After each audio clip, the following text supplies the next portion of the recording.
સુરત મહાનગરપાલિકા દ્વારા દર વર્ષે ચોમાસાની સિઝન પૂર્વે પ્રી મોન્સૂન કામગીરી પાછળ કરોડો રૂપિયાનું આંધણ કરવા છતાં ચોમાસાના પ્રારંભે જ રસ્તાઓની હાલત ચંદ્રની સપાટી જેવી થઈ જવા પામતી હોય છે। સ્માર્ટ સિટી સુરતમાં મોટાભાગના વિસ્તારોમાં હાલમાં રસ્તાઓમાં મોટા ખાડાઓને કારણે વાહન ચાલકો ખાસ કરીને ટુ વ્હીલર ચાલકોની હાલત કફોડી થવા પામી છે। એક તરફ મેટ્રોની કામગીરી અને બીજી બાજુ ખખડધજ રસ્તાઓના કારણે પીક અવર્સ દરમિયાન રસ્તાઓ પર ભારે ટ્રાફિક જામના દ્રશ્યો સામાન્ય થઈ ચૂક્યા છે।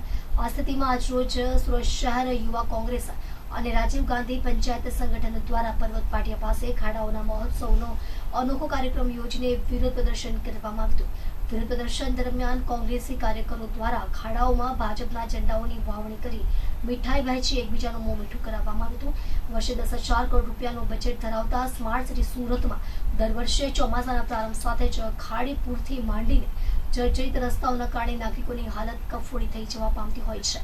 પ્રી મોન્સૂન કામગીરી પાછળ પણ કરોડો રૂપિયાનો ખર્ચો કરવા છતાં રસ્તાઓથી માંડીને જળબંબાકારની સ્થિતિ જેસે થે જેવી બની ચૂકી છે।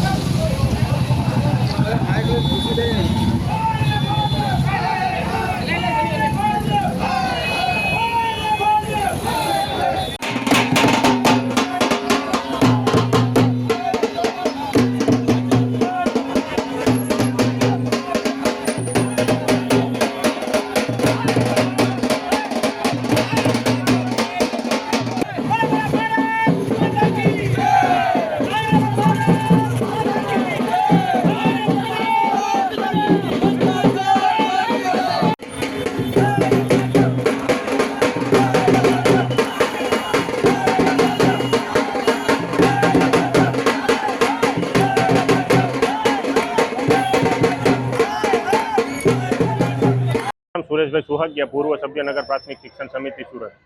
આજરોજ પૂણા ગામ પર્વત પાટિયા ખાતે સુરત શહેર યુવક કોંગ્રેસ અને રાજીવ ગાંધી પંચાયતી રાજ સંગઠનના સંયુક્ત ઉપક્રમે આજરોજ આ કાર્યક્રમ રાખવામાં આવેલો છે।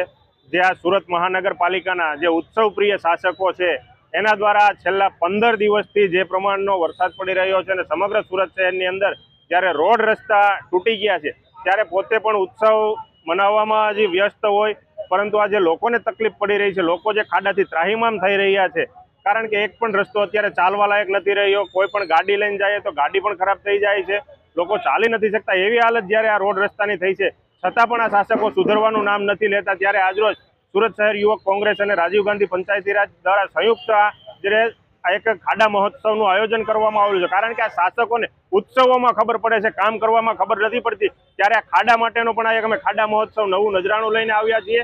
અને જે પ્રમાણે નરેન્દ્રભાઈએ કીધું હતું કે આ દેશની અંદર અમે આ ભારતીય જનતા પાર્ટીની સરકાર સ્પેસ ટેકનોલોજીથી રસ્તા બનાવે છે, ઇમેજ લેવામાં આવે છે, તો આ જે રસ્તા છે એની પણ આપ લોકો સેટેલાઇટથી તસવીરીઓ અને આ શાસકોને તમે મોકલો કે સ્પેસ ટેકનોલોજીથી આવા પ્રકારના રસ્તા બને છે। એટલે આ પ્રમાણેનો આજનો અમારો કાર્યક્રમ છે।